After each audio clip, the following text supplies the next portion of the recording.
앤드류 워맥, 당신은 이미 가졌습니다. 제7장 하나님의 최선. 2000년 초에 저는 텍사스주 루이빌에 있는 교회에서 은혜와 믿음에 관한 목회를 했습니다. 그것은 제가 수천 번 가르쳐 왔던 것과 같은 진리입니다. 저는 믿음이 어떻게 역사하며 몇몇 잘못된 생각들, 예를 들어 믿음은 하나님께서 장래에 어떤 일을 하실 것이라고 믿는 것이다 와 같은 믿음을 어떻게 반격해야 하는지에 중점을 두었습니다. 참된 성경적 믿음은 하나님께서 은혜로 이미 이루어 놓으신 것을 믿는 것이라고 가르치면서 저는 치유를 주된 예증으로서 사용했습니다.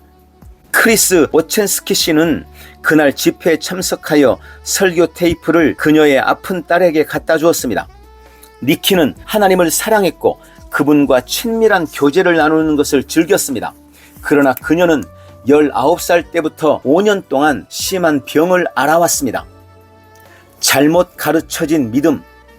니키는 하나님께서 그녀를 치료하실 것을 믿고 있었지만 아직 그 치유를 받지 않았다고 믿고 있었습니다. 그녀는 하나님으로부터 환상을 받았는데 그 환상 중에 그녀가 치료될 것이라고 하나님께서 말씀하셨습니다. 이 때문에 그녀는 믿음을 갖고 있었으며 행복해했습니다. 매주 만나는 그녀의 의사가 결코 다시 살 수 있을 것이라고 기대하지 않았음에도 불구하고 그녀는 하나님을 찬양했습니다. 비록 그녀는 믿음을 갖고 있었지만 그것은 잘못 가르쳐진 것이었습니다. 니키는 하나님께서 장차 그녀를 고쳐주실 것이라고 믿었습니다. 그녀는 하나님께서 무언가를 하실 때까지 수동적으로 기다리고 있었습니다. 그런데 그녀가 하나님께서 어떻게 다 이루셨는지와 믿음은 이미 주어진 것에 손을 뻗어서 사용하는 것이라는 제 설교를 테이프를 통해 들었습니다. 점차적인 기적은 하나님의 최상의 것이 아니다 라는 저의 진술은 처음에 그녀를 몹시 당황하게 했습니다. 저는 점차적인 기적을 반대하지 않으며 그것은 치유를 받는데 잘못된 방법은 아닙니다. 그러나 어떤 방법들이 분명히 다른 방법들보다 더 낫습니다. 모든 사람을 위한 하나님의 최상의 것은 즉각적인 기적입니다. 점차적인 기적이 일어나는 단 하나의 이유는 사람들이 그렇게 믿기 때문입니다. 그들의 생각하는 방식, 즉 그들의 신학은 기적을 점차적으로 드러나게만 합니다. 그녀가 점차적인 기적을 갖게 될 것이라고 하나님께서 말씀하셨다고 믿었기 때문에 니키는 제 설교에 대하여 적대적인 입장을 취했습니다. 그러나 그녀는 하나님과 좋은 관계를 맺고 있었기 때문에 하나님께 여쭈었습니다. 설교 테이프를 들을 때 자신에게 말했습니다. 하나님, 어떻게 생각하세요? 제가 점차적으로 나을 것이라고 말씀하시지 않았습니까? 하나님께서 그녀에게 말씀하셨습니다. 니키, 그것이 네 믿음이었다. 네가 그렇게 믿어왔지 않니? 네가 받을 수 있는 전부였어. 네가 있는 수준에서 난 너를 만나주고 있었다. 그러나 나의 최상의 것은 즉각적인 치유다. 깨닫게 되자 그녀는 5년 전에 치유를 얻을 수 있었다는 것을 알았습니다. 그녀는 수동적으로 하나님을 기다려왔었고 즉각적인 치유에 대한 믿음이 없었습니다. 그녀는 믿음과 은혜가 어떻게 합력하여 하나님께서 이미 주신 것을 나타나게 하는지를 이해하지 못했습니다. 그녀의 병고침이 이미 이루어졌다는 것을 깨달았을 때 이것은 그녀에게 계시가 되었습니다. 고쳐진 믿음. 그 다음날 저는 오첸스키 씨의 집에 갔습니다. 저는 그녀가 저돌적이고 격렬한 믿음으로 손을 뻗어 자신의 치유를 취하도록 기도했습니다. 그때까지 그녀는 혼자서 밥을 먹을 수도 화장실에 갈 수도 없었으며 심지어 이를 닦지도 못했습니다. 니키는 마비는 되지 않았지만 너무나 약하여 무기력하여 손을 들 수도 없었고 움직이거나 걷는 것은 물론 아무것도 할 수 없었습니다. 그런데 제가 도착하자 니키는 일어서서 제 가슴에 손을 대고 밀면서 일어나 걸었습니다. 제가 했던 것은 그녀의 믿음의 초점을 바꾸어 주었을 뿐입니다. 니키는 믿음이란 그녀가 행하는 어떤 것이며 그러면 조만간 하나님께서 반응을 보이사 그녀를 치료해 주실 것이라고 생각했습니다. 제가 그녀에게 확고하게 말했습니다. 아닙니다. 그것은 성경적인 믿음이 아닙니다. 하나님께서 이미 하셨다고 믿어야 합니다. 그리고 믿음으로써 영적인 영역에 들어가 당신의 것을 당당하게 취하십시오. 니키가 그 계시를 받아들이자마자 치유가 일어났습니다. 이 사건은 저에게도 가르침이 되었습니다. 이 같은 깨달음이 다른 사람의 믿음의 방향을 얼마나 효과적으로 고쳐주는지를 알게 되었습니다. 그래서 할 수만 있으면 저는 많은 사람들에게 이 진리를 나누려고 애썼습니다. 니키의 치유가 이 진리를 드러내는데 너무나 극적이어서 우리는 비디오를 만들어 니키오 첸스키 기적의 이야기라고 명명했습니다. 이 능력 있는 비디오는 이미 수만 명의 삶에 영향을 미쳤습니다. 저는 근 몇 년간 예전보다 더 많은 사람들의 치유를 보게 되었습니다. 왜냐하면 사람들이 이 진리를 깨닫고 하나님께서 나를 치료해 주시도록 더 이상 구하지 않았습니다. 저는 하나님께서 이미 주신 치유를 받고 있습니다 라고 단순하게 말하고 있기 때문입니다. 제가 사람들을 위하여 기도할 때 하나님께서 그들을 치료해 달라고 더 이상 구하지 않습니다. 그 대신에 저는 치유 사역을 합니다. 하나님께서 제게 두신 동일한 치유의 능력을 그들에게 주고 있습니다. 저 자신과 다른 사람들은 무한한 더 나은 결과를 보고 있습니다. 하나님께 영광 돌립니다. 손을 뻗어서 받으십시오. 이 모든 것은 재정적인 부여에도 적용됩니다. 하나님께서는 당신이 부요해지도록 이미 복과 권능을 명령하셨습니다. 당신은 믿음으로 손을 뻗어서 받는 법을 배우기만 하면 됩니다. 하나님께서는 당신에게 부를 직접적으로 주시지 않습니다. 대신에 부를 얻는 권능을 주십니다. 신명기 8장 18절 네 하나님 여호와를 기억하라. 그가 내게 재물 얻을 능력을 주셨습니다. 이같이 하심은 그의 언약을 오늘과 같이 이루려 하심이니라. 아멘. 거듭난 성도로서 당신은 이미 하나님의 부요의 기름 부음과 형통의 권능을 갖고 있습니다. 그러나 당신이 이미 갖고 있는 것을 마음으로 믿고 믿음으로 그것을 행동에 옮겨야 합니다. 이 권능을 행동에 옮겨서 부가 드러나는 것을 보는 과정에는 많은 것들이 관련되어 있습니다. 당신은 전심으로 하나님과 그의 나라를 먼저 구하지 않으면 안 됩니다. 하나님을 신뢰하고 드리는 것을 시작해야 합니다. 씨를 뿌리는 것과 거두는 것 사이에 늘 시간이 걸린다는 것을 이해하는 것은 중요합니다. 또한 당신은 나가서 일을 해야 합니다. 당신이 부에 관한 하나님의 법칙과 적극적으로 협조할 수 있는 실제적인 것들이 많이 있습니다. 하나님께서 이 진리를 제 삶 속 깊숙이 일하게 하셨습니다. 아내와 저는 가난한 목회자로서 몇 번은 거의 굶어 죽을 뻔했던 상황에서부터 이제는 복음을 전하기 위해서 1년 내내 매일 시간마다 평균 1200불을 지불하는 데까지 이르렀습니다. 저는 주는 것의 은혜와 믿음, 즉 재정적인 청지기 의식, 축복과 기적, 동역자됨의 능력 등 당신이 부의 나타남을 더 잘 이해하고 받도록 도울 수 있는 여러 가지 가르침을 갖고 있습니다. 형통이란 한마디로 당신의 삶을 향한 하나님의 뜻을 온전히 이루기 위하여 하나님의 공급을 풍성하게 받는 것입니다. 당신이 이 계시를 붙잡아서 하나님 안에서 당신의 운명을 온전하게 이루기를 기도합니다.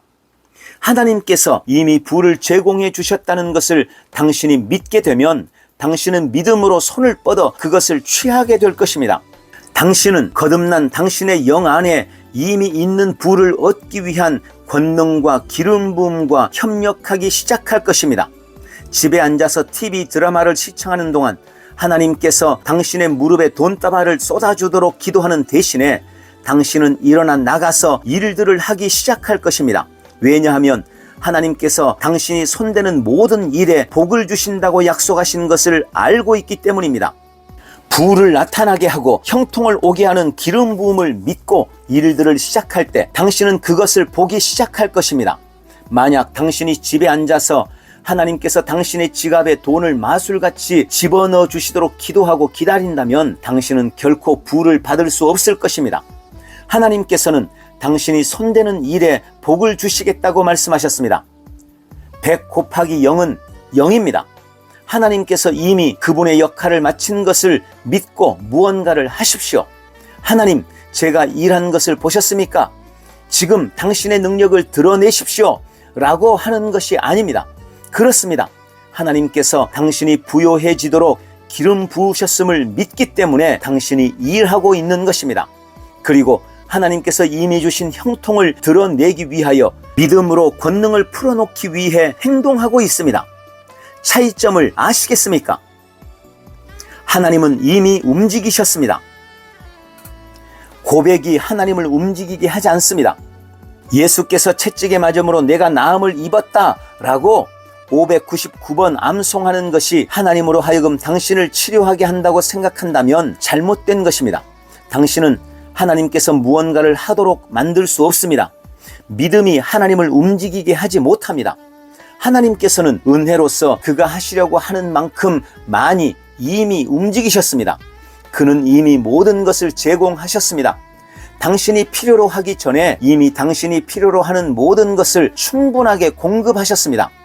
하나님께서 이미 하셨기 때문에 당신의 마음에 격려를 주고 마귀를 몰아내도록 하나님의 말씀을 고백하는 것입니다. 당신이 정말로 믿기 위해서 하나님의 말씀을 599번 고백해야 될지는 모르겠습니다만 하나님께서는 움직이실 필요가 없습니다. 그분은 이미 움직이셨습니다. 고백은 당신을 믿음으로 인도하며 당신이 원하는 것이 나타나도록 마귀를 쫓아냅니다. 하나님께서 당신을 사랑하도록 성경을 읽을 필요가 없습니다. 성경을 읽어보면 하나님께서 이미 사랑하신 것보다 더 사랑하거나 혹은 덜 사랑할 수 없음을 알게 됩니다. 그러나 당신이 성경을 읽으면 당신은 하나님을 더 사랑하게 되고 그렇게 하지 않으면 하나님을 덜 사랑하게 됩니다. 그분의 사랑은 변하지 않습니다. 당신의 사랑이 변하는 것입니다. 하나님께서는 당신의 삶 속에 이미 두신 이 사랑과 모든 것을 끄집어내는 것들을 그분의 말씀 속에 두셨습니다. 거룩하게 사는 것이 하나님으로 하여금 당신을 더 사랑하게 하는 것이 아닙니다. 거룩한 삶이 부족하다고 해서 하나님이 당신을 덜 사랑하는 것도 아닙니다. 하나님은 은혜로서 모든 사람에게 동일하게 대하십니다. 그러나 당신이 거룩하지 않으면 당신은 그만큼 하나님을 사랑하지 않게 됩니다. 죄로 인하여 당신의 마음이 완악하게 되어 하나님의 일들에 대하여 죽은 자가 될 것입니다. 당신은 하나님의 말씀을 공부하며 다른 성도들과 교제를 나누며 선한 일들을 행할 필요가 있습니다. 그러나 하나님을 움직이게 하기 위하여 그런 것들을 행하지는 말아야 합니다. 하나님께서는 이미 움직이셨습니다. 하지만 당신은 믿음으로 영적 영역에 손을 뻗쳐서 받지 않으면 안 된다는 것을 인정해야 합니다. 예배에 참석하고 성경을 읽고 좋은 성경 가르침을 듣는 것이 하나님으로 하여금 당신의 삶으로 들어오게 하는 것이 아닙니다. 그것들은 당신의 믿음을 돕는 것입니다. 심지어 이 책을 읽는 것이 하나님으로 하여금 당신을 더 사랑하도록 만들지는 않습니다. 하나님께서 당신을 내려다보시고 이렇게 말하지 않습니다. 네가 앤드류의 책을 읽었으니 별 3개를 주마. 별 6개를 받게 되면 한 가지 기도 응답을 받게 될 거야. 아닙니다. 하나님께서는 그런 식으로 일하시지 않습니다.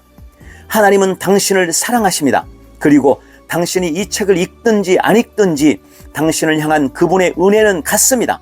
그러나 이런 계시가 없다면 하나님과 그분의 은혜를 향해서 당신은 차이가 날 것입니다. 이런 계시가 없다면 당신의 삶 속의 역사는 믿음의 수준이 차이가 날 것입니다. 이런 가르침은 당신의 믿음을 도와줍니다. 하나님이 이미 하신 일에 대해 긍정적인 반응을 보이는 믿음을 갖게 해줍니다. 성경을 읽는 것과 예배 출석이 당신을 도와줍니다.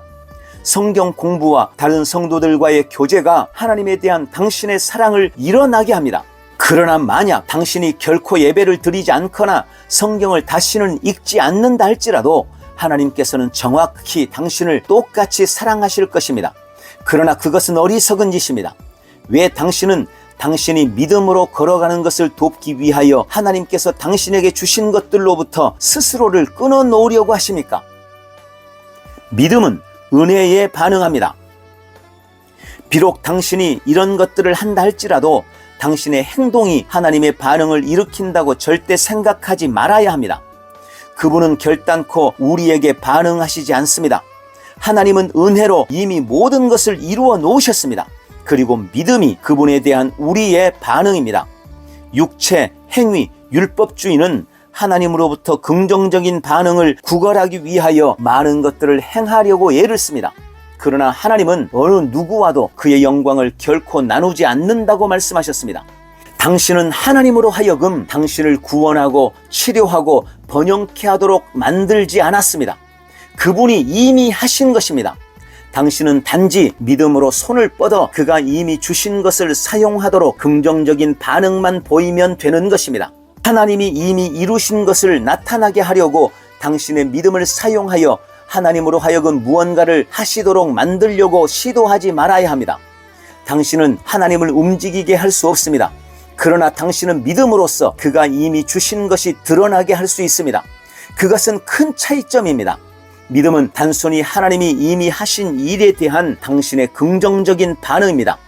당신은 영광을 얻지 못합니다. 당신이 무언가가 일어나도록 만들었다고 말할 수 없습니다.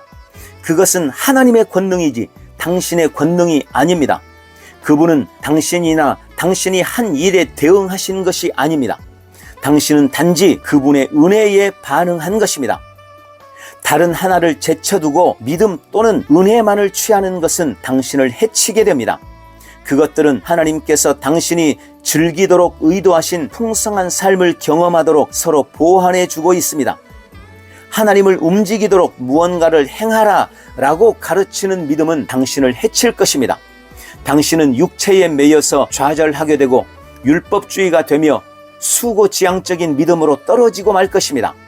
반면 지나친 은혜주의 역시 당신을 해칠 것입니다. 만약 그것이 하나님께서 모든 것을 하시고 당신은 아무것도 할 필요가 없다라는 것이라면 그에 따른 수동성은 하나님이 이미 이루어 놓으신 것을 당신의 삶 속에 드러나지 않게 할 것입니다. 그리고 당신은 하나님이 은혜 가운데 주시고 그의 말씀으로 분명히 약속하신 풍성한 삶을 경험하지 못한 이유에 대하여 별의별 변명을 늘어놓아야만 할 것입니다. 은혜와 믿음은 함께 일하지 않으면 안 됩니다. 내가 더 많이 수고하였으나 바울은 이 진리를 깨닫고 살았습니다.